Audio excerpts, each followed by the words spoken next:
Good afternoon, everybody, and welcome to NARA's webinar presentation of remote therapeutic monitoring.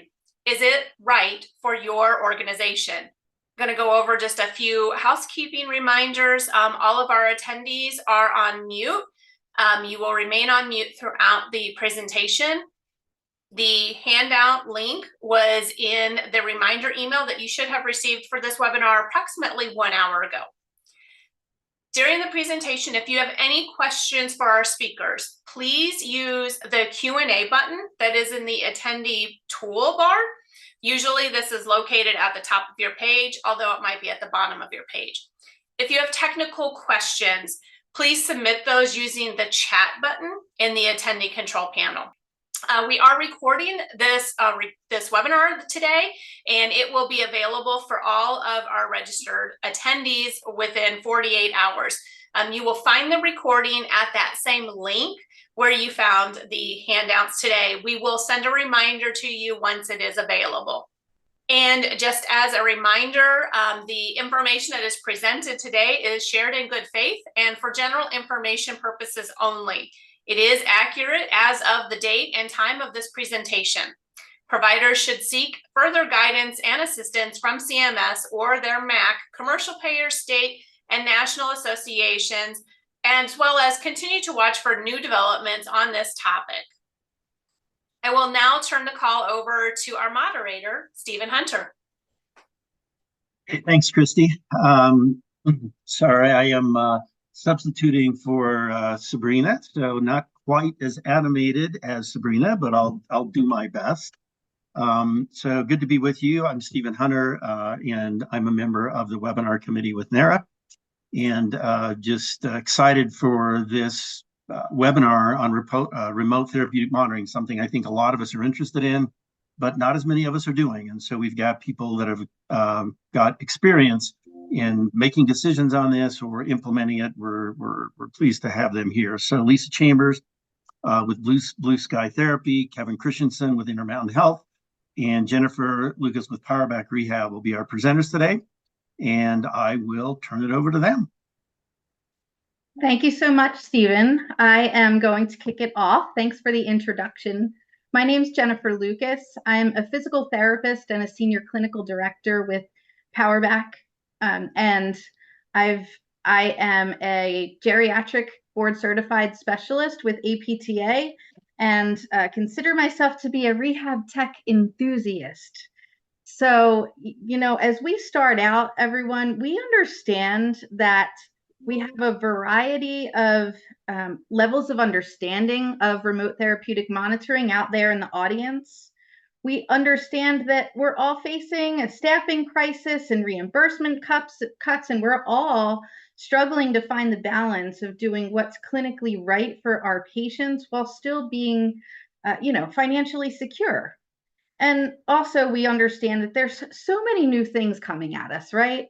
It can be very overwhelming to determine what to pay attention to, what not, how to see the forest through the trees. And so today, I just ask you all to hang in there with us. We hope to really help you to find solutions to some of these challenges. So I want to start with our first goal, which is really to help get us on the same page. I'm going to give a brief overview of what the RTM, the Remote Therapeutic Monitoring Codes, are, and I just would like to build a foundation for you. So in January of 2022 is when CMS introduced this family of CPT codes that allow us to be reimbursed for remotely monitoring our patients' respiratory or musculoskeletal system status, adherence, response to therapy, basically all factors that impact our patients' ability to manage their own health. The initial 5 codes are here listed on the slide. There's 5 remote therapeutic monitoring or RTM codes. The first that you see up at the top, 98975, is the code that is used to capture the time that's spent doing that initial setup, patient education on the equipment that's going to be used to monitor them along the way. There is a caveat. CMS does require that there's 16 days of patient data collection to be obtained prior to billing this setup code. So you can see this code requires some activity by the patient as well as by the clinician. I just want to make one note about the equipment. You'll hear a lot about the equipment being utilized, and the equipment that can be utilized for the provision of RTM, it has to meet the definition of a medical device as described by the FDA. And that definition does include the concept of software as a medical device, okay? The next two codes you see listed, 98976, 98977. Those two codes allow a provider to be reimbursed for the supply of the medical device or the software that's utilized to transmit the data. And that data can be passively reported or it can be self-reported by the patient. Those codes can be billed once every 30 days. Again, as long as there's been at least 16 days of data collection within that 30-day period. So those two codes require activity by the patient only, okay? The final two codes that you see, 98980, 98981, those codes are used to record the time that's spent by the qualified healthcare provider in remote treatment management. It does include at least one interactive communication within the calendar month with the patient or the caregiver. And those codes are time sequenced codes. 98980 is utilized for the first 20 minutes of time spent in a calendar month, and then 98981 for each subsequent buckets of 20 minutes spent. All of them are billed together once per calendar month. So you can see those two codes are about capturing activity by the clinician only. So the first code, activity by the clinician and the patient. The second bucket of codes, activity on the patient side. And the last two codes is activity on the clinician side, okay? Now, the other thing is that we have to remember is that the skills of a clinician are necessary to deliver remote therapeutic monitoring. Why? We need our skills to determine what data is clinically significant to collect, to view, analyze, interpret that data, determine when the patient caregiver interaction is needed, determine the need for modification of the plan. Okay, so that was a really super quick foundation of RTM for all of you. And with that quick foundation established, Kevin and Lisa and I are each going to share our approaches, our organization's approaches to integrate RTM into practice. And you're going to hear three very different approaches, which is great because it really iterates that there's no one way to do this. There are many different solutions, many different strategies that you might consider. And so first, I'm going to pass this baton over to Kevin, and he's going to talk about his organization's journey on the path of remote therapeutic monitoring. Take it away, Kevin. Awesome. Well, hey, thank you. I'm very excited for the opportunity to be able to share with NARA Intermountain's journey. And I use that word very intentionally, as you'll see on the theme that I have for my slides here with RTM. And I think it's a journey that goes well beyond just finding a vendor for remote therapeutic monitoring, but has a connection with hybrid care, identifying gaps in areas. So a little bit about myself and my role here at Intermountain Health, and then we can dive right into it. So I'm an occupational therapist by training. Spent the first 7 years of my career actually working for the state of Utah.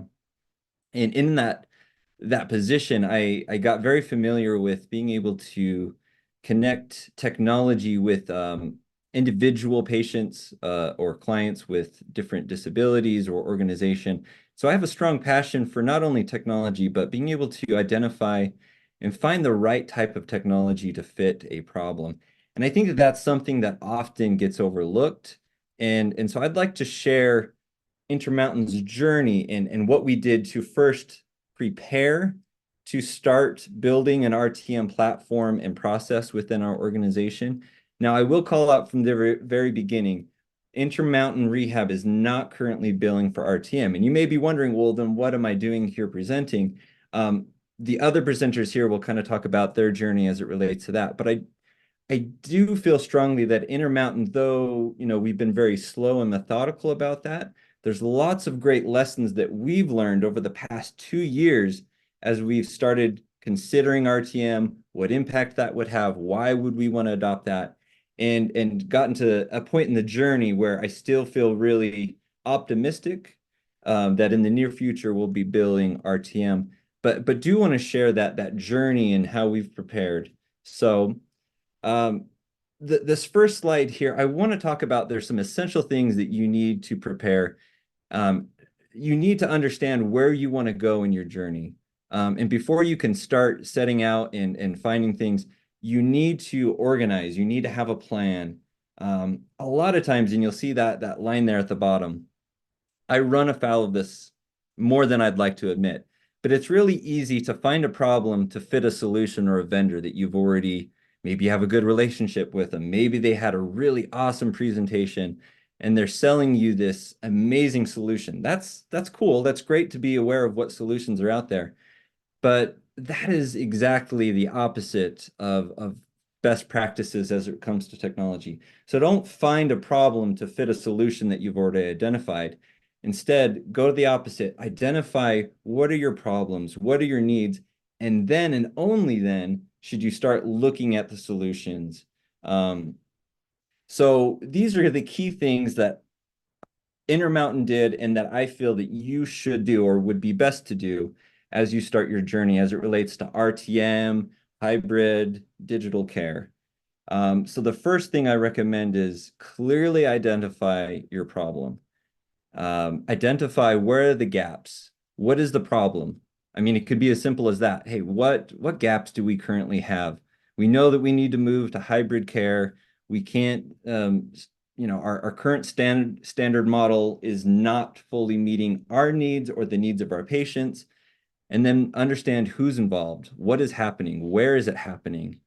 And once you've got a grasp of what those are, you can then start building a team. So it shouldn't just be, you as a manager or you as someone that has a passion for technology making all the decisions and leading this charge. You need to have a team. You need to organize, and this is first, probably because it's foremost in my mind, you need to include those who are the end users. So those frontline staff that are going to be expected to start utilizing it. I can share an example later on of really how that's educated Intermountain's use, but make sure that they're involved. Get leadership. Obviously, if leadership is not on board, then you can only get so far, and you may find that you don't have the support or what you need to actually get it to the finish line. IT and cyber and legal, because Intermountain Health is so large, these are departments that are already kind of baked in and that we have easy access to, but it has been quite helpful. And then I would say strongly consider patients if you can. So those not the providers, but the actual people that will be using the device, get their feedback and try to involve them when and however possible in your process. And thirdly, make sure that you've clearly defined what success and failure would look like and what are the potential barriers that would get in the way of success and or promote failure. One key thing with this is not a linear task list of I do one, then I move on to two, and then I go to three. Very often you'll find as you start preparing for this journey that it'll flow between. You'll identify some problems and that'll be great. And then you'll start building a team, and then that will help mature the definition of what the problems and understanding what those are. And then you'll make a definition of this is what success looks like, and then that can help say, oh, well, then we need to add more people to our team. So this doesn't have to be done in a linear fashion. You'll learn a lot, but make sure that at the onset, before you start heading out on your journey, that you really, really understand these three main categories. So I want to just briefly talk about, well, what does it look like in real world? Like when Intermountain started our journey for RTM, what were some of the things that we called out in each of these categories? So when we were looking at what gaps or problems do we want to potentially solve with RTM or a digital vendor platform to engage with our patients, these four things really stood out to us as we went through the process. And that first was really being able to improve data collection and standardize it. Intermountain has, within our rehab services, we cover acute to home health and everything in between. And one area is we're not all collecting data in a standardized way or in a way that can be easily communicated or shared when a patient transitions from one care to the other, much less you'll see when we looked at our team, when they go outside of our department. So we're closely aligned with surgical services, MSK services. We often share patients with them. So being able to have a platform that would standardize data collection in rehab, but also other departments out there, was identified as an area of that would be a real win and added benefit. We wanted something that could really improve our home exercise and our intervention platform. So something that was really stable to be able to provide effective interventions with our patients. We wanted to improve patient retention and to be able to track and still connect with the patient even if they go to another department or care service line, and to be able to get early access to rehab in particular. So there is growing evidence and literature that shows that early access to rehab services can really prevent downstream costs and improve outcomes. So these were some of the guiding principles. Now, you may start to understand that there's nothing in here particular saying we have to start billing for RTM, but RTM is going to make all of those things better. The goal, and as we started this journey, it wasn't out of we need to start billing RTM because of new revenue or everyone else is doing it. It was really what are the core problems and how can RTM and a platform that provides RTM and many other services can actually solve what we want or the gaps, issues that we have. We then developed it, well, in this process, developed a team, rehab, and the end users, therapists, even physicians were a part of this team. We collaborated with other departments like MSK, surgical services, even community health. And we got our leadership involved to support us, and then DTS and cyber. And it really was interesting to get them involved. It helped educate us as we were looking at this third area of what does success look like. And we learned through DTS and our frontline staff that seamless EMR integration was absolutely critical. I think we would have thought that that was important, but I don't think if we had those team members with active voices in this journey, we would have known that that's actually one of the core pillars of success. We probably would have said, yeah, that's important, but not as critical as we now understand it to be. So as we were defining our success, what that looks like, it would show that there's improved patient outcomes. So it had to be a platform that provided that. One platform that could meet most needs. Now, unique to us, and you may relate to this or not, but what we didn't want is there to be multiple digital vendors that provided RTM. And so when you would go to rehab services, you would have one RTM vendor providing that solution. And then if that same patient went to community health services or surgical services, then they were providing you another one. That's not a good experience for the patient, much less our providers trying to collaborate and share that data. So we wanted one platform that can meet most needs. So, one ring to rule them all, and to really, we were not under the illusion that one would be perfect for everyone, but one that could at least meet our core needs across the different departments. Oh, hit the wrong button. And then obviously RTM, and in particular, we identified computer vision, which is a new and emerging technology, as something that really would define success in our minds with this hybrid care model and having a digital vendor. So once we were able to identify that, and we really were prepared for our journey, we started our RTM journey. Now, to be honest, we've been on this journey about 2 years ago, 2.5 years ago is when we really started considering this need and being able to form it. Intermountain does not move fast. There's a lot of benefits, but also drawbacks to that. But we finally felt, hey, we're ready to start exploring and making this work. We're very slow, very methodical. That may not work for you and your organization. But again, hopefully you can pull some things out of this that help you as you prepare for your journey. Hopefully you're a little faster than us. So when we started this journey, we switched from, we understood what our needs were, what we wanted to get out of an RTM or a digital vendor solution. Then and only then, going back to that, we then started looking for solutions because we knew what our issues were. Let's start looking at what solutions are out there. So luckily, because we're Intermountain Health, we have a team that can do a market analysis. And we actually ended up finding at the time, and this was about a year ago, there's probably more now, 18 vendors that initially could meet some of the core things that we needed. Now, 18 vendors, that is a lot.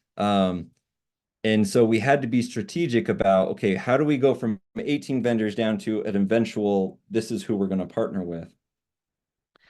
And so as we thought about this, we had a team that we've already identified. We were not going to get that team that included high-level physicians, leaders, to sit through 18 presentations. That just was never gonna never work for us. So we tried to be as strategic as possible. And one of the first things that we did in this journey as we were trying to sift through possible solutions is, I'll go to this slide. Now, if you want, you can pull out your cell phone and it should be big enough that you can scan this QR code here. But what we did is we just built a form because we already knew what key things we wanted out of this process.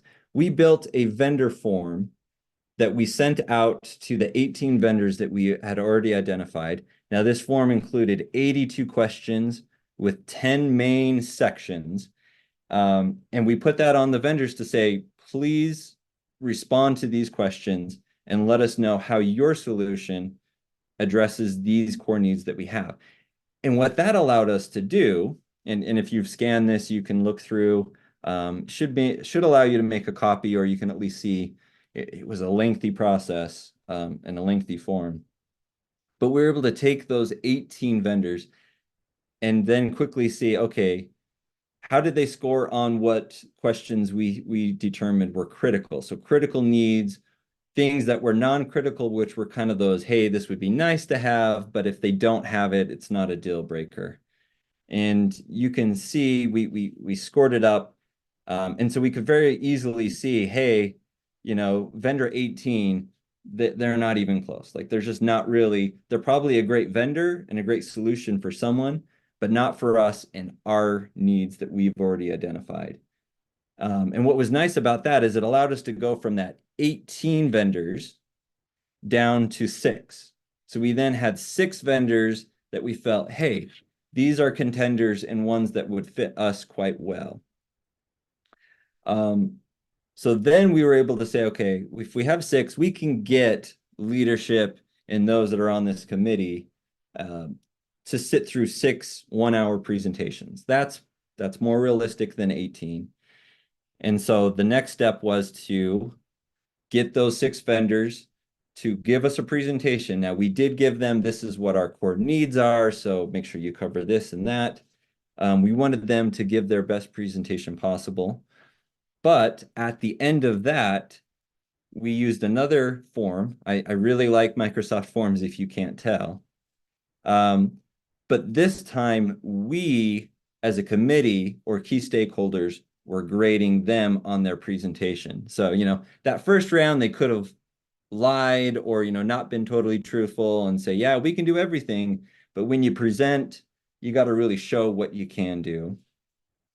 And so this was nice because we were able to then grade the vendors and have those that were a part of the committee say, okay, what can they actually do? Now, this was slightly less. It was only 22 questions, and it had 9 different sections, and those sections included areas around data, their ability to provide interventions, tracking patients over time and staying in contact with them, ability to retain and referral and have access to the patients, and then integration. And these are the results. Now, I'm not going to put obviously any vendor's name in there. Again, all of these vendors are great and they provide great solutions, but we were looking very specifically at what our needs are, because again, at the start of this journey, we knew what they were. Now, those have, we've slightly matured those over time, and I think that's inevitable, but we felt really good and comfortable. We know what those are. And so when we were looking at those 6 presentations, we very easily were able to say, all right, well, vendor 6, sorry, you're not that great for us and what we need. But vendor 1 and vendor 2, yeah, you seem quite aligned with what we need. We had considered including 3 vendors in the next process, but there was quite a drop-off. And so we decided, let's stick with the 2 vendors that we have and go with there. So coming back here to our map, we went from 18 to 6, and now where we're at currently, and this kind of brings us up to full speed of where Intermountain is over this long journey. Again, we're not finished yet. We have 2 vendors that we are looking at, and wouldn't you know it, we did a 3rd forum. So we had them each present, do a final presentation. And again, we're down to 2, so we really were looking at different things, making sure that they're fully aligned. And that's what this is. And it was slightly more modified and looking at the form. Now, I'm not going to show that data. I do actually, as of today, have that data.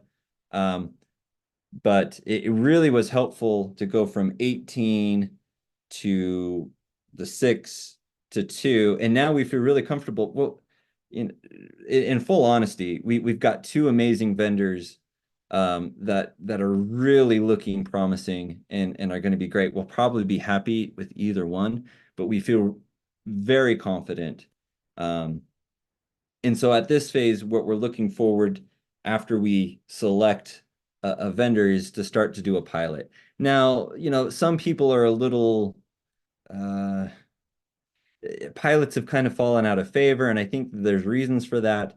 We're choosing to do a pilot. We're going to do a 6-month, 200-patient pilot with whoever we choose.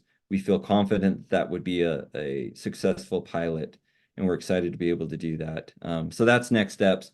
And we're starting to plan and look at, okay, now that we're moving into the implementation phase, we need to make sure that we had a problem that can unite our team, which as we look at our different teams and partners here, we had different departments and they're really coming together and united to solve those problems. So we feel really excited that everyone's engaged and excited to see the solution finally roll out as we're starting to get to that phase. We've been able to foster engagement and participation and collaboration throughout this process. So, I mean, this has been a long process, but we continually have feedback and input from different levels of who this would impact. We have leadership buy-in and funding.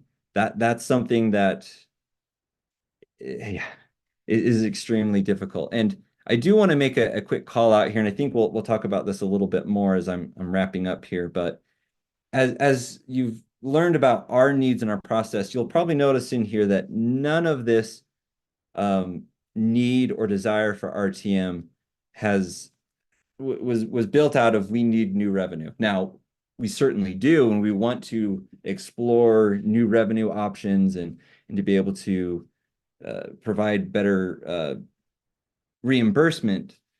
However, that wasn't a driving factor. And from what I've learned, and as we're looking at the cost analysis of implementing a solution like this, if that had been our driver and the core reason of why we wanted to adopt RTM, we would likely have gotten to this point in the process or looked at the cost analysis and been like, this is not likely going to be a huge money maker. This is, if anything, from our perspective, now this is just us, and you could totally contest this or say, no, I disagree. But we see RTM and that reimbursement as the ability to build up this platform, to do all these things. Again, everything I've presented, it goes well beyond just RTM. There's many wonderful outcomes that we predict we're going to get from this platform. And RTM it's just kind of one piece of all the other things that we can do, but it's going to have significant improvement on our outcomes.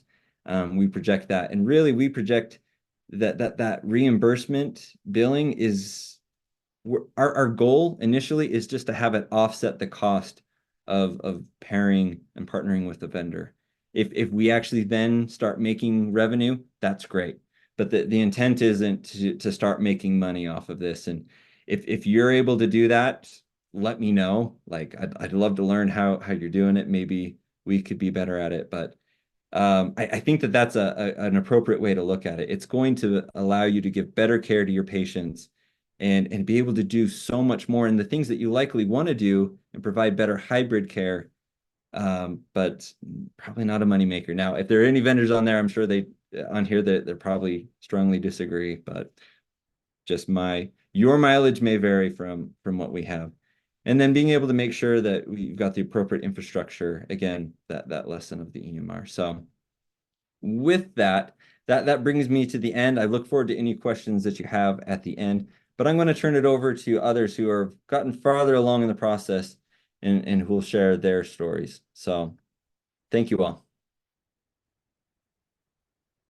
Thank you, Kevin. That was a great segue into what I'd like to present. I'm Lisa Chambers. I'm the president of Blue Sky Therapy. I recently took on a new role with our parent company, which includes VP of National Outreach and Patient Advocacy. I'm a speech language pathologist by training and certified in healthcare compliance.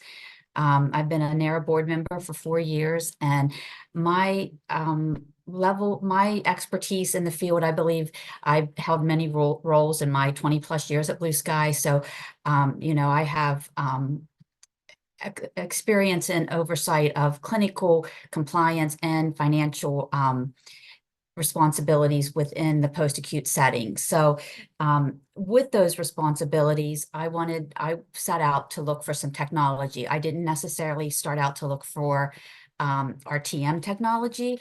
I wanted technology that I could implement across the post-acute care setting, since we service 3 different settings within our company. So I wanted to identify a tool that would provide objective and valuable clinical information first and foremost, but also had RTM capabilities once we got to that stage of the game. So I didn't go through quite the process Kevin did, but in looking at vendors and talking to people, I was looking for something that would present ease of use for our therapists and our patients, something our patients could easily adjust and adapt to.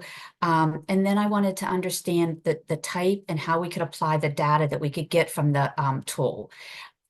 Another consideration I had was how much support I could get from the platform that we would choose across the different clinical settings. Because as you know, SNF to home health to in-home Part B, you have different requirements, different needs. The clinicians have different needs. So I needed to know if the platform we were going to partner with could give us that support in those different settings. And then, being fiscally responsible like everybody else these days, I had to look at what was a return on investment. So I wanted to make sure that we were picking a tool that would provide a return on investment, not just monetary, but also clinically and in the best interest of our patients. Next slide, please. So our implementation process, we started in the SNF with our platform. So what we did is we identified what SNFs we wanted to pilot it in. And in those SNFs, we looked at staffing, we looked at patient census, and we also looked at responsiveness of the team and the ability to identify a champion on that team who would really own the technology and be kind of, so to speak, the cheerleader for the technology within the department. And then we also did the same thing within the home health setting.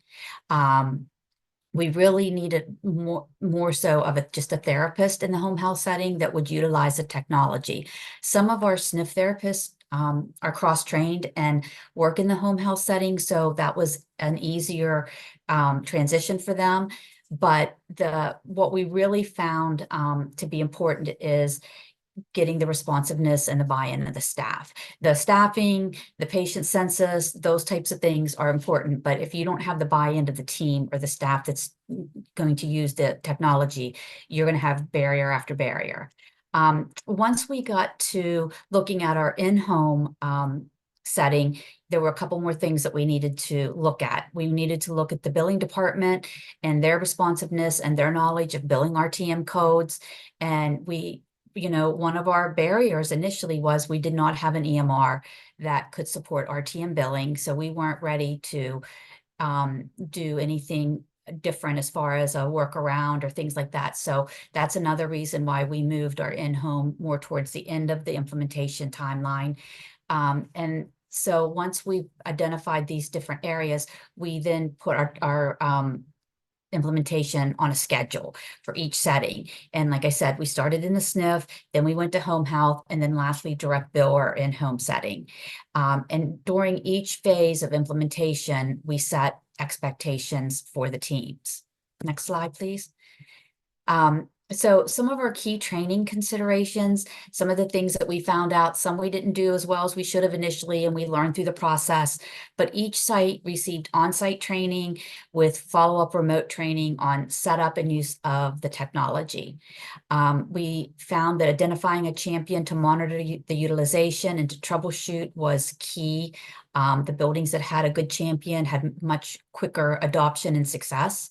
And we needed to partner with a technology provider that provided ongoing support. And that was really key as we were developing what we needed across different settings. We had weekly, monthly champion calls for troubleshooting and application updates. So our technology partner was on those calls with our champions and was facilitating, troubleshooting things, giving suggestions, helping them to use the application to its fullest potential. We also spent a lot of time identifying barriers and resolution to these barriers on those calls. And again, without our technology partner, it would have been a much more frustrating and more difficult process for our clinicians. We set up expectations for utilization through metrics during our training process. And then we implemented a weekly review of the metrics with the team and led by the champion or the director of rehab, depending on the facility. Our goal was to make the use of our technology a part of their interdisciplinary team. So when they were talking about what services the patient needed, we wanted it to be second nature to say, oh, well, we need to put them on our technology platform. Ours had a fall prevention capability in it, so it was fit very well in the SNF. So we wanted to make sure that patients were being identified during the interdisciplinary team and the technology was being implemented. We then did specialized training for RTM and compliance with billing requirements, and provided training guides and cheat sheets for reference when we got to that phase. Next slide, please. So we looked at our successes and our misses that we had as we rolled this out, and I bucketed them into 4 different areas. And what I found are the key factors for success within our organization was, on the provider side of things, the provider of the technology is looking at the pricing. Was it flexible? Because we needed different types of pricing in a SNF versus RTM versus home health. Because we're reimbursed differently. So we needed a vendor that would work with us, a partner that would work with us and be flexible in the pricing. And we needed to be able to something that was sustainable and flexible. And some, to Kevin's point, some products are this, you have to fit into their model. We were looking for someone that would be more flexible and fit into our model. And also the vendor provider culture. We were looking for a lot of support. This was a big, heavy lift for a regional sized company that Blue Sky is. It was a commitment that we made to our patients and our therapists. So we wanted to make sure that the the culture of the technology partner was supportive, it was aligned with our goals, and they were very responsive to feedback, which we found that to be extremely important. And during our journey, how many changes and improvements and feedback was taken from our team and implemented into technology, which helped made it more successful for us. And then the other area that we looked at for what was, helped make us successful was in the staff realm. And so key to everything is successful engagement. You heard it from Kevin, you'll hear it later. You have to have frontline staff engaged. And so, getting successful engagement, we found, was providing a voice, rewarding adoption, and then highlighting successes out there for the therapist, to be able to, recognize them and share the technology. And our goal was to kind of light a fire under people that would be like, oh, wow, I want to be a part of this. Continued support, and we provided that through our champions, our learning modules, as well as our weekly and monthly calls.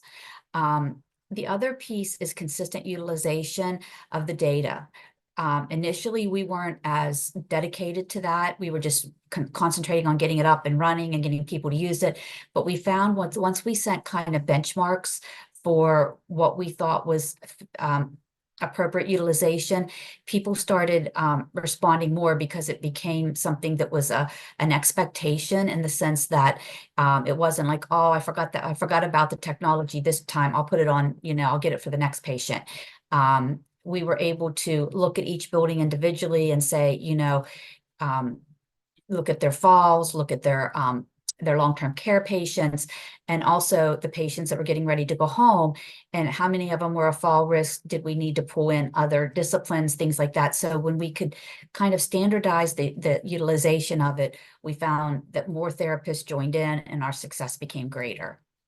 And that goes with promoting top of mind, kind of little reminders out there. Did you do your walks today? Did you, identify a patient today that could benefit?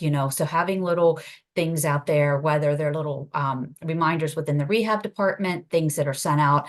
We use a HIPAA messaging device. We send out a lot of messages like that to remind our teams, hey, don't forget, to take a look at the technology today and who can benefit from it. And then responsiveness to change. I think that's one of the biggest things we found. Some therapists are very anxious to continue to grow and learn new skills, but some people it intimidates. And it also is sometimes the responsiveness, they can't see their way clear to be able to add one more thing to their plate, so to speak. So we had a lot of conversations with the ones that seemed less responsive. The ones that were responsive, they were a pick up, go, win, take off kind of group. But those that weren't so responsive, we had to do a little extra work and dig a little deeper and find out, like, what was their barrier? Was it the technology itself? Was it adding one more thing to their workday? Was it that they felt that they could do a tug just as easily as they could do it on the platform? So, be prepared to have those kind of conversations and kind of work through that piece of it. And then, really getting your team to see the vision, give them the why behind what you're doing and why you're doing it. As Kevin said, we did not pursue RTM as a revenue source. We, granted, everybody needs additional revenue out there with the things that are going on with the cuts and the fee screens and fee schedule and things like that. But we were really looking at a way to take our patients through the continuum of care, have a way to, monitor for some of those quality measures, such as falls, be able to, when we had our patients in home care, we really struggled we would lose them to in-home. They had therapy in the SNF, they'd had therapy in the home health setting, and they really didn't feel like they needed any more therapy, but we didn't want to lose them in case they had a decline after everybody, they'd been home for 30, 60 days, and trying to do that follow-up was really a tough job for us. So with remote therapeutic monitoring, by introducing it in the home health setting, we had the therapist already working with the patients on the technology, and 99% of them, when they were ready to be discharged from home health, were like, yes, I want to continue with remote therapeutic monitoring and have you check in on me. So we were able to capture more of our patients going from home health to discharges than we'd ever been able to in the past. And so, our ROI considerations, of course, were financial. What's the cost of the technology versus, what, we're getting back maybe in a revenue stream.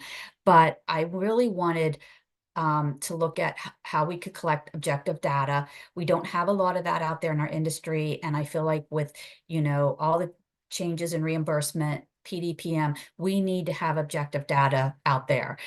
So I wanted a way to obtain objective data. I wanted to look at the length of stay impact. We had situations where a managed care company was ready to discharge patients, and we could print out a progress report out of the platform that had objective data in it and submit it along with our documentation. And we got extended visits for that patient. So, what is the impact on your length of stay? The long-term care services provided, we had now had an objective measure when the quarterly rolled around to say, yes, this patient has had a decline. Here's the objective measures. And they've become a higher fall risk. We need to pick them up and put a plan into place for this patient. Or no, everything's fine. We did our quarterly screen, everything's good. They're still, maintaining their gait speed or whatever we're measuring, and we'll look at them again in a quarter. We were looking for decreased readmissions to hospitals from patients that, had a change in condition, became a high fall risk. Also, for when those patients went home, there was a situation where a patient was under Part B remote therapeutic monitoring, and they noticed they weren't walking as often as they had been walking. So the therapist called, checked on the patient wasn't feeling well, discussed some of their symptoms, and the therapist said, I think you need to go to the doctor. And the patient had an abdominal bleed. And so that was what was causing, their lethargy, their lack of walking, those kinds of things. So you can tell a lot of things about your patients by how they're moving and how often they're moving.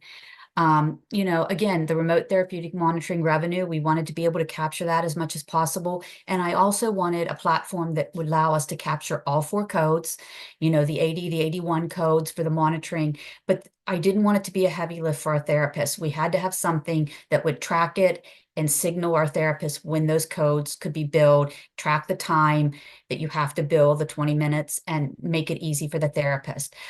So that was one of our successes in finding a platform that would do that for us. And then, it also can give you support for additional treatment visits, continuity through the transitions of care, and also patient satisfaction is a big key here. We found that patients liked being able to communicate with their therapist and know kind of what was going on with their mobility and their function in a different type of setting, different ways. So we, like I said, we found that patients that weren't even going to continue with us after they got discharged from home health decided to stay on for monitoring because they liked that connection. So that was another piece of what we looked for in our ROI considerations. And then the biggest thing I think, what kind of set me out on this journey for Blue Sky was innovation. As industry leaders out there, the organizations that belong to NARA, I was looking for a differentiator for our company, but I was also looking for innovation for our therapists. And I feel like as our industry, changes and morphs and meets the challenges of the upcoming baby boomers and things like that, we really need to be thinking outside the box a little bit. And given an opportunity to bring some technology to our therapists, bring more objective data to the industry, to me was a lot of the driving force behind us. And we learned a lot along the way. So my best, I think, in conclusion is find a vendor that you can be really truly be a partner and not just a vendor with, that will adapt to your needs and your organization, and then really work with your therapist and have their buy-in, give them a voice, because without them, it doesn't really serve the purpose that we were searching for. So with that, I'm going to turn it back over to Jen, who has a little bit of a different journey, and I look forward to your questions. Thank you. Thank you so much, Lisa. And let me just say to Lisa and to the other speech language pathologists out there, a happy, better national. Oh, they change it every year. Yes, they do. National Speech, Language, and Hearing Month. Did I get it right? Thank you. And to all of the rest of you. And man, I tell you, Lisa, I talked about at first the skilled nature of RTM, that patient story that you just shared. If that doesn't demonstrate the value and the skill needed for us to be the ones to be monitoring our patients, I don't know what does. So thank you for sharing that. Okay, so back to me. I will tell you a little bit more about myself and my organization at this point. As I said, I am with PowerBack, and at PowerBack, formerly Genesis Rehab Services, we provide physical, occupational, and speech language pathology, as well as respiratory services to mainly older adults across the post-acute care continuum in a variety of settings. So skilled nursing, assisted living, independent living, and outpatient services within the home and community. And I say that to reiterate, when we first began our journey of considering remote therapeutic monitoring at PowerBack, we really reflected on what the challenges were that we were facing that were specific in our settings. Working with older adults, being in the post-acute arena, a lot of the initial things that you see around RTM is very much about what you think about the traditional, freestanding outpatient clinic. And so we really wanted to think about, how do we consider what the challenges are for our patient population? And would RTM be a solution to any of the challenges that we face? Okay. What we realized was, of course, the constant struggle out there to continue to enhance patient care while optimizing the resources that we have, and those resources that, continue to get less and less, right? We saw remote therapeutic monitoring as an avenue that would allow us to extend our reach beyond the clinic walls. Through the innovative use of technology, we could track patients' progress in real time. We could provide more timely interventions. We could personalize those treatment plans remotely. And that could not only improve patient outcomes, which of course is first and foremost, but also help to boost some of the efficiencies and reduce some of the costs. And one of the other at the forefront was increase the access to care for our patients and ultimately transform the way in which we deliver therapy services. Go ahead to the next slide, Kevin. Okay, so as I said, with PowerBack, I'm a senior clinical director. As a senior clinical director and physical therapist with PowerBack, what that means is that I'm responsible for enhancing patient care by implementing evidence-based practices and protocols in collaboration with the greater clinical and operational executive team. And due to my leadership and the work that I was doing specifically with our outpatient at home service line, I was tasked with formulating a team in March of 2022 to research the RTM codes, determine the applicability to our organization's mission, which is to improve the lives that we touch. And that team included professionals with clinical, regulatory, reimbursement, operational, revenue cycle, IT expertise, the whole gamut. And we ultimately determined that RTM was an excellent opportunity to allow us to improve the quality of life for especially our community dwelling older adults and those in senior living communities whom we serve across the country. So we decided to move forward and proceed. As Lisa stated, we had the same challenges. Our EMR was not ready for RTM, but we decided to trudge forward and be innovative with it. So we proceeded, we developed curriculum with a 3-part training series to educate our clinicians in the utility of RTM. Started with an overview, and the purpose of the overview was really to emphasize the why and generate some energy, introduce RTM as a solution to some longstanding problems that we've faced in helping patients to embrace their role in the sustainable management of their own health. So once we generated that energy, we moved on to the second part that dug into the nitty-gritty of all those codes that I reviewed at first, the billing guidelines, the documentation requirements, all to support the medical necessity of the care we were delivering. And then finally, we ended up developing a third training that put it all together and walked the clinician through the steps of RTM delivery using a case-based approach. Okay. We partnered with an organization and utilized their patient engagement platform and mobile app as our vessel to deliver RTM to our patients. And we did that through the monitoring of the adherence and the response to their home exercise programs. We did not. This is where we decided to be innovative and trudge forward. We did not engage in RTM platform out the gate. We have an innovative team in Powerback that has some expertise in technology that we developed our own internal systems and strategies to be able to track patient engagement and clinician activity. And we actually enrolled our first patients onto RTM as early as July of 2022 and continued to expand access to the remainder of the organization across the nation through a phased approach. Go ahead, Kevin. Now, since its first introduction, we have seen some positive impacts from the integration of RTM in practice. We've also seen some challenges, of course. I'll start with the positives. There were some clinical and operational impacts, okay? We saw enhanced patient engagement. So for those patients who actively engaged with RTM, we saw improved adherence to the treatment plans, improved outcomes. They were completing their exercises between sessions. They continued to be committed to their exercise programs once those face-to-face sessions were completed.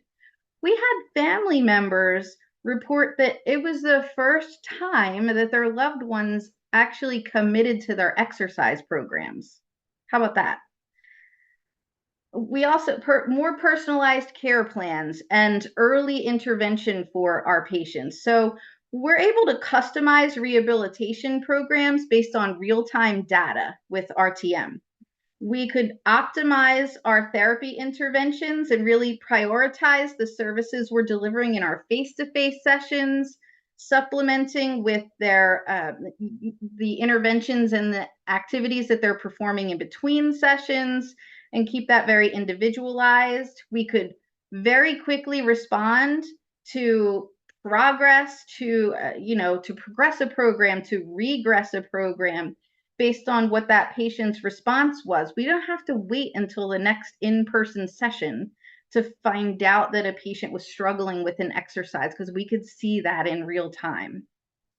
There are some operational impacts. Our therapists are still providing the same in-person visits that they traditionally would, right? The RTM services become in addition to and supplementing the care delivery for those patients who are engaged in RTM. It's a supplement to the in-person sessions that they are having, and it also a supplement from the standpoint of extending the length of stay after those in-person sessions are no longer necessary. And better yet, it keeps those patients in our network after they're fully discharged. They can continue to reach out through messaging within that platform so that if they have an issue that, it's not, oh, who was that PT that I saw? Oh, I don't remember. Let me just ask my doctor for a referral. They can engage us just that quickly rather than going and finding a new provider. And that is incredibly worthwhile in terms of an ROI. Go ahead, Kevin. So the access to care impact, this is another really cool thing. RTM is a solution to some of the access to care issues that we're experiencing in our industry. We see across the nation staffing challenges. They've reached a critical nature in particular geographies. We've seen a significant reduction in our workforce, especially since the COVID pandemic. These staffing challenges are especially prominent in our more rural geographies. Beyond that, we see more and more payer restrictions, right? The number of therapy visits and units that are permitted by our managed and commercial payers. We see patients hit with high copays that prohibit their ability to afford the care that they deserve. RTM is a real solution to that. It allows us to expand our reach and improve access to care by monitoring our patients in between sessions, promoting better carryover of skills. And maybe we could, even though we might have less sessions, we could ramp them down and make them, less frequent so that we can see that progress just the same. And then we can still achieve those great outcomes, even at those lower frequencies, and allows us to be reimbursed for the skills that we provide to help our patients succeed. It really can be a true win-win. Now, we have not been able to capitalize on this access to care piece to its full potential because it's a new way of delivering care, but that potential is there and we're getting there. We're scratching the surface at this point. Go ahead, Kevin. At the same time, as with anything new, there are always bumps in the road. Since that initial trial, we really have learned a lot. There are real barriers out there. And I'll share those barriers, but I'll also share some of the strategies that we've identified to help overcome them. First being the appropriate home exercise program prescription. So we know discharge planning, that's an area that's commonly neglected in care delivery. It tends to only get attention at the very end of the plan of care, if at all. And since we're monitoring adherence and response to home exercise programs, if a therapist isn't prescribing a home exercise program early on, then we don't have anything to monitor, right? And our patients don't have the opportunity to work on those behavior changes to help them to adopt that exercise program over the long run, those healthy habits right from day one. Or maybe we're prescribing a home exercise program, but there's 12 exercises to be performed 3 times a day. Okay, I'm being extreme.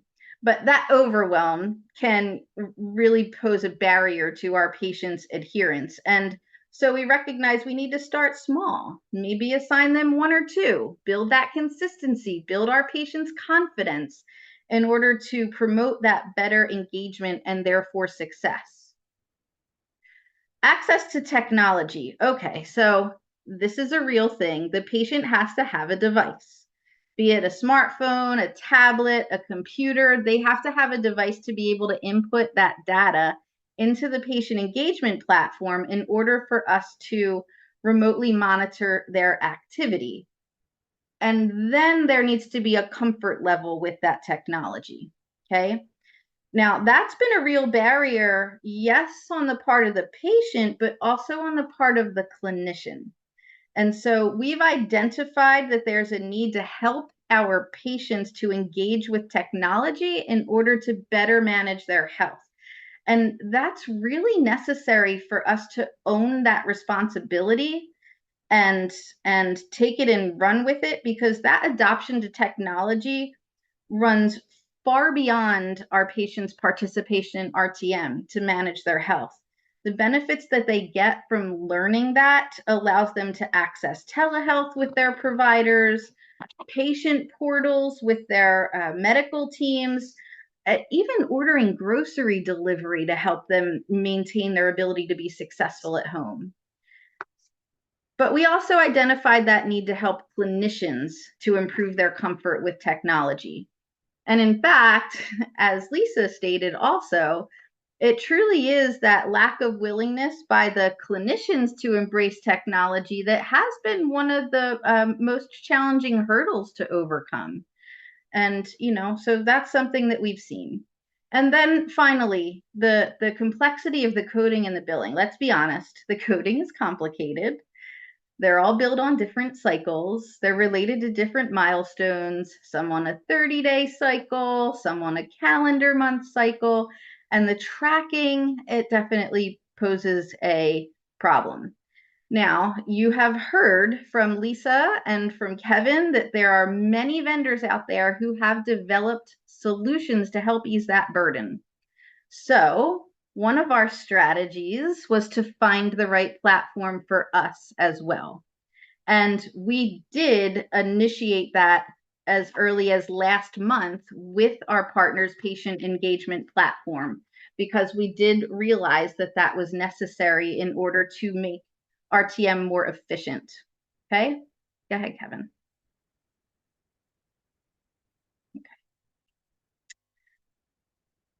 All right, so I'm going to move on to a couple of practical strategies that you might take away for success if you're moving to implement RTM in your organization. The first is as it relates to the HEP implementation. So we're able to use data from our patient engagement platform, and we pinpointed ways to enhance discharge planning by implementing those home exercise programs earlier in the plan of care.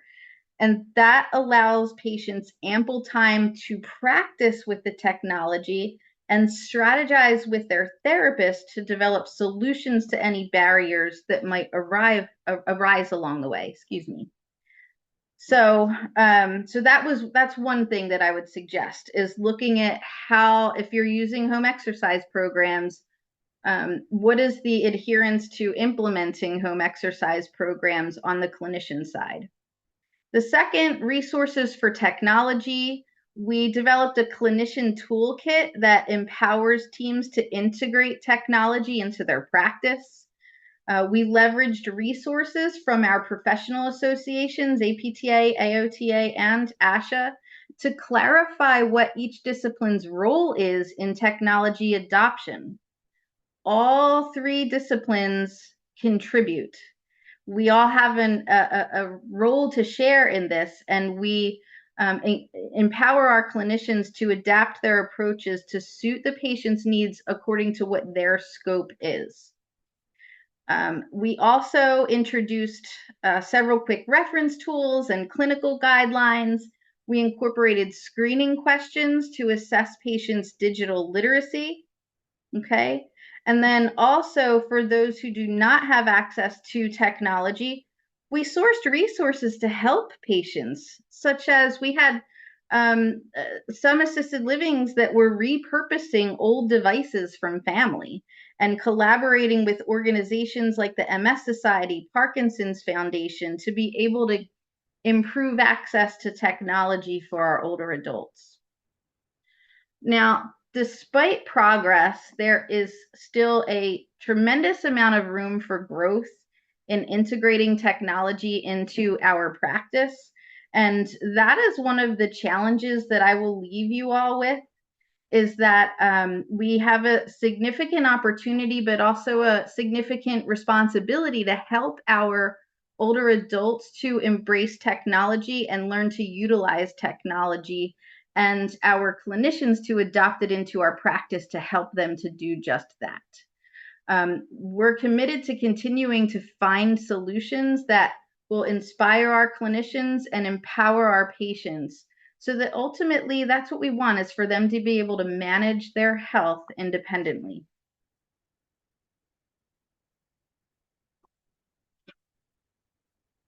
Okay, so you have heard three very different journeys along the road to integrating RTM into practice.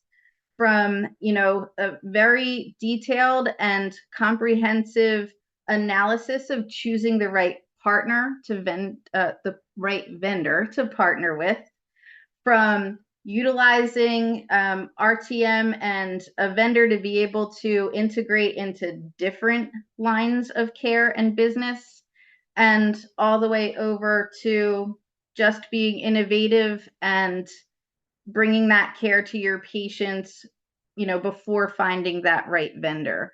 And all the different ways, there's not one that's right or wrong. There's a lot of different ways to go about this.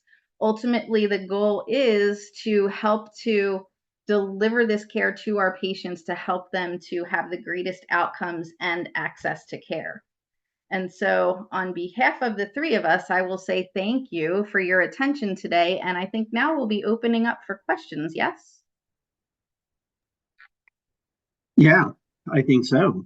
So again, enter your questions into the Q&A, and Christy will help me monitor that. Currently, I don't see questions, so maybe I'm going to start off with one. So for Jennifer and Lisa, it's probably a question you get all the time.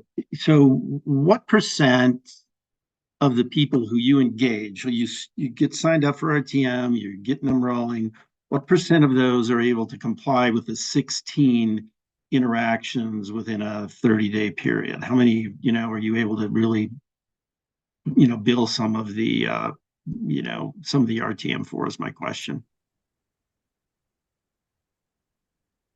For us, it's a lot of the majority of them were able to, because of the way the platform is set up.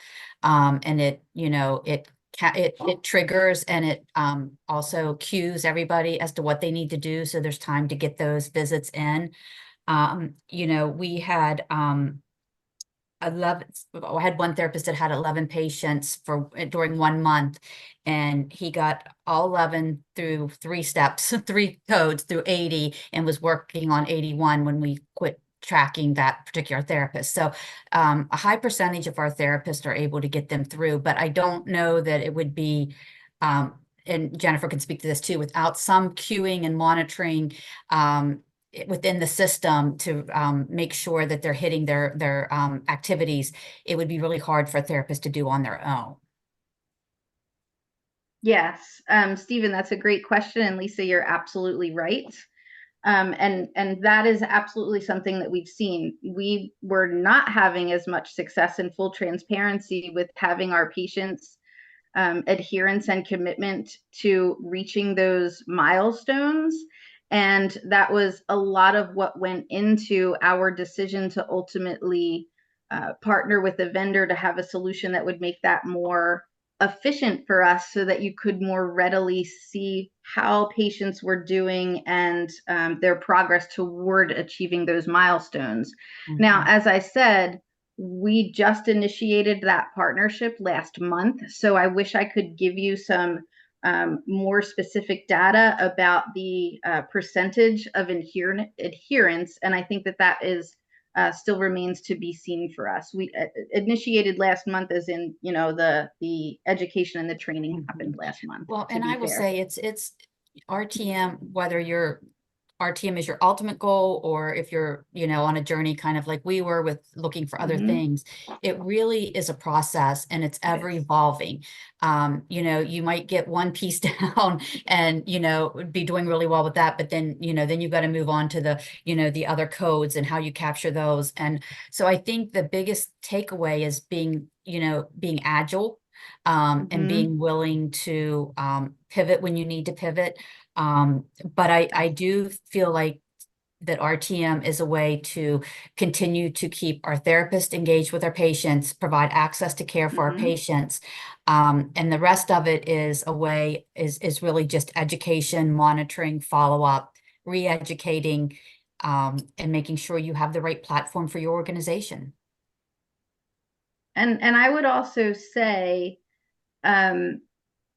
if you're not seeing those adherence percentages, is to not give up, but dig into the why. Because as all three of us said, one of the big challenges is the clinician adoption. And so you might have a clinician that, might be quick to say, because it's challenging, oh, Mr. Smith, he can't figure out the technology. And, coming up with those strategies and solutions to help our clinicians embrace that into their practice and help our patients to come up with solutions. I actually, my own research into this, as I was looking into our professional associations, I went into the Guide to Physical Therapist Practice as part of my research to look at what our role was as physical therapists in technology. And what I found was in the intervention section in the Guide to Physical Therapist Practice, where there's the category under assistive adaptive equipment. I might not be saying that exactly, quote unquote, but on that list, it's a bulleted list. And the first one is rolling walkers and walking aids. On that same list further down is something to the effect of technology or wearables for, health management. So the reason that I say that is it's on the same list as walkers and canes and all of that. So clearly it's within our scope. The difference is any PT, PTA that you speak with anywhere knows how to teach a patient how to utilize a walker or a cane for ambulation. Not every PT or PTA knows how to teach a patient how to use technology. And so we have a role there and we can learn it. The other thing I'll add to that is no PT or PTA gives somebody a walker or a cane and they can't get it on that first visit. So they say, oh, Mrs. Smith can't use the walker. We're going to keep trying, right? More than one, more than once, right? And that's going to be the same thing with technology.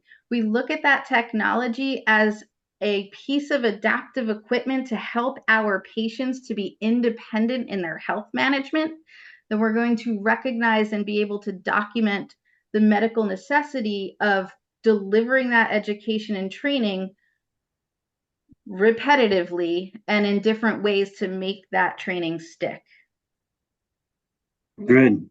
Thanks. Let's get to some of the questions in the Q&A. So Rachel Lux asks, generally, what are the costs associated with implementing and maintaining an RTM program? From my experience, it depends on who you partner with. So in the size of your organization and how they are set up to bill you for the services. There's many models out there. Like I said, we had to be able to bill in different ways because of the way we're reimbursed. But I think, looking at something that will fit your needs as an organization is important. Sometimes they'll take a percentage of your RTM billing. Sometimes it'll be a per patient. Sometimes it will be a flat rate. So there's different ways, and there's really no way to give a cost to that because it's based on scale of organization and also the need of the organization. But I would advise you to dig in to see what type of contract billing from the platform that works best for your organization, and not just think one size fits all. Mm-hmm. Yeah, agree, Lisa. And I would add to that, and emphasizing Kathy's point in the Q&A that I see along that, is there's very different costs associated with the very different platforms, and the technology is extremely different on the different platforms as well. Okay. And I would lastly add in there that integration into the EMR, that's going to add considerable cost and an annual fee. So understanding is that really a critical thing for my process? If it is, you're going to have to pay that cost. And along with those layers, there's certain vendors that RTM is an addition to enrolling a patient into a digital platform. So, in some that's all rolled into one. So there's a lot of variability. Some are better at technical support. And if you've identified that, hey, I think my patient population is going to need support to get enrolled, likely it's going to be a little bit more with that vendor. Okay, good. Thank you. Chris Basho asks, what are you using to measure patient outcomes when using RTM? That also is very variable, Chris. It's going to be dependent on who the patient is that we're seeing. So, there's different patient outcomes that are most pertinent for that patient, dependent upon what their, patient presentation is. So the outcomes, I wouldn't say that the outcomes are any different than the outcomes that we're using without RTM. Okay. And harking back to kind of what I talked about there, I've heard of some vendors and even seen that the data that they're collecting is not what I would consider meaningful or impactful. And that's really hard because it almost presents in a way that, hey, start collecting this data so you can bill RTM. And I would say, look at what outcomes do you need to drive better outcomes, and then likely, if you're pairing with the right vendor, they're going to be able to get you to have that be a part of the data that you're collecting, because you don't want to be collecting a meaningless outcome just so you can bill it. Yeah, maybe you'll be able to get some reimbursement, but you're missing out on all these other opportunities. And remember, the outcomes, it's all going to be dependent upon the technology. So like, we happen to be utilizing adherence and response to home exercise programs to deliver RTM, right? So your outcomes, we're looking at how the patient's engaging with their program, and that's requiring patient self-report and things like that. You might have other outcomes from wearables that are being delivered directly from the device passively. And, again, the technology, the costs, the type, everything is very, very variable. As you could see from Kevin, that had 18 vendors first. There's lots out there. And I think that the gist of everything for all of us is that you need to look at your own organization and what the needs of your organization are, and what is your ultimate goal, with the technology and the platform. Because as you can see, we've all gone about it different ways, and there's some things that are very similar and overlap, but there's also very different aspects of it. But I think because it is such a broad, there's such broad amount of technology out there, you have to pick something that suits your organization and through whatever process you use. Okay. I'll just mention that Kathy Simpson entered in the Q&A some information on their experience and some advice on that. I didn't see a question, but it looks like good information with what they're doing. Yeah. Okay, so I am, again, enter questions in. I think we've answered the ones so far, but a couple of other questions that we had. So both Lisa and Jennifer mentioned that your patients continued to use remote therapeutic monitoring after they were discharged from care. And I'm just curious, like, how did that go? How do you continue billing, and how did you kind of document that so that it justified the billing? And then, how often or how common is that? I mean, how common is it that your patients continue? Is it like more than half of the patients, or just kind of give me an idea of that? Okay. So, and we might be talking about two different things, but the patients weren't discharged from care. Okay. They stopped receiving face-to-face sessions, but continued to remain on active caseload. And we monitor their continued adherence and response and participation in their home exercise program. And so that way it gives us the opportunity to, kind of stick around in the background, make sure that our patient is able to successfully carry over that program before we completely discharge. And, what that allows us to do is reduce that risk for rehospitalization, because we're ensuring that they're continuing to manage their health. Reduce the need for repeat recurring episodes of care, because we're making sure that they can manage their own health. Now, at the point where we do discharge the entire episode of care, they're completely off caseload. they still have access to that platform, which is something else that you want to think about as you're exploring your vendors. Is what happens when you're done? Is the patient just cut off, or do they still have access to this? Our patient still has access to that digital platform to continue with their home exercise program. And even though they're not on caseload at all, they can still send a message. Right. And then I might get that message, and now I can make the choice of, do I need to re-engage you into services? And that's how ours works as well, Stephen. Okay, that's that's great. And on the documentation side, I mean, I'm especially curious about the 20 minutes to build a code where you interact at least once a month and a time of 20 minutes or more.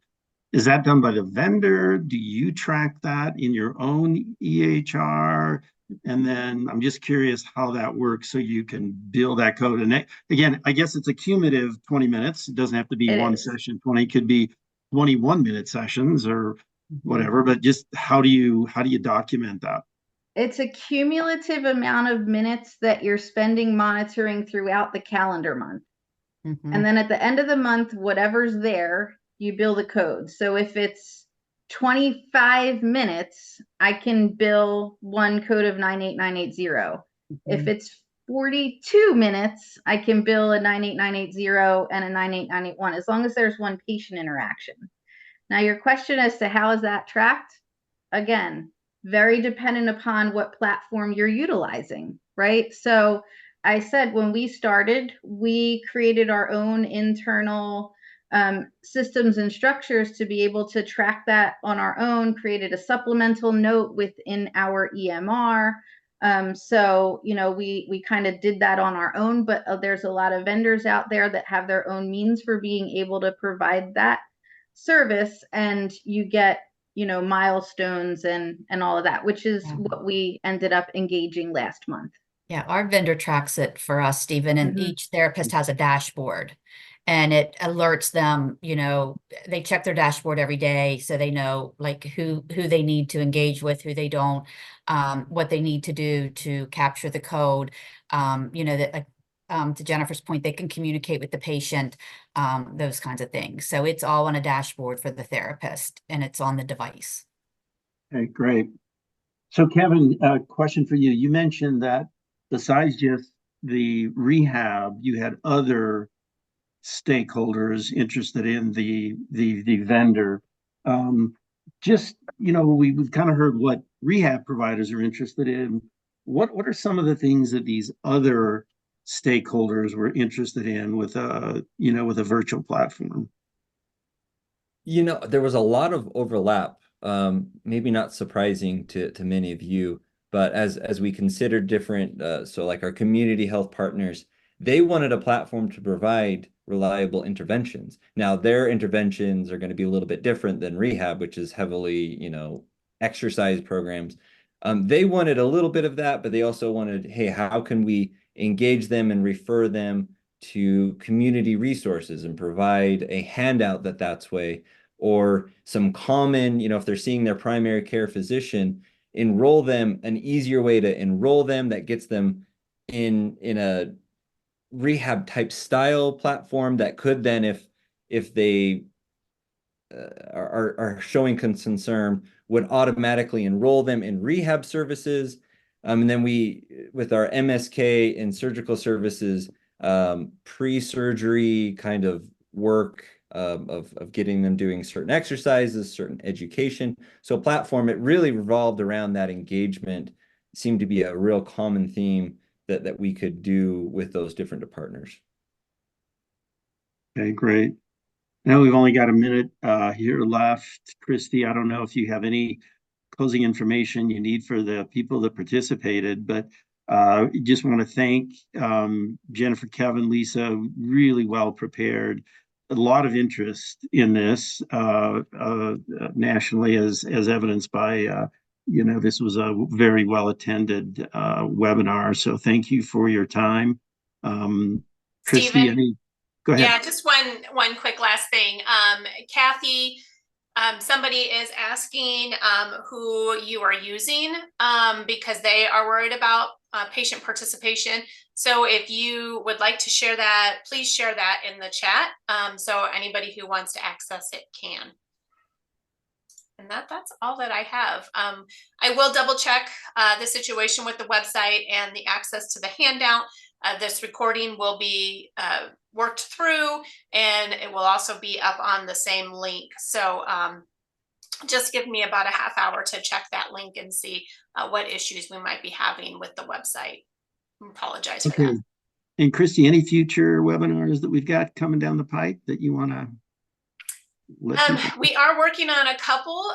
We don't have dates set for them yet, so we will be coming out with additional ones. But in case you're interested, we do have the fall conference coming up. It's at the end of October, October 22nd through the 25th, and that will be in San Diego, California.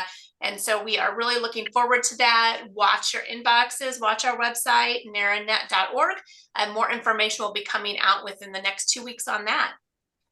Thank you, all of our speakers. Christy. Thank you, Stephen. Appreciate everybody's time and attention today. Have a wonderful afternoon. Okay. Thank you Everybody so have much. a great day. All right. Thanks. Bye. Bye.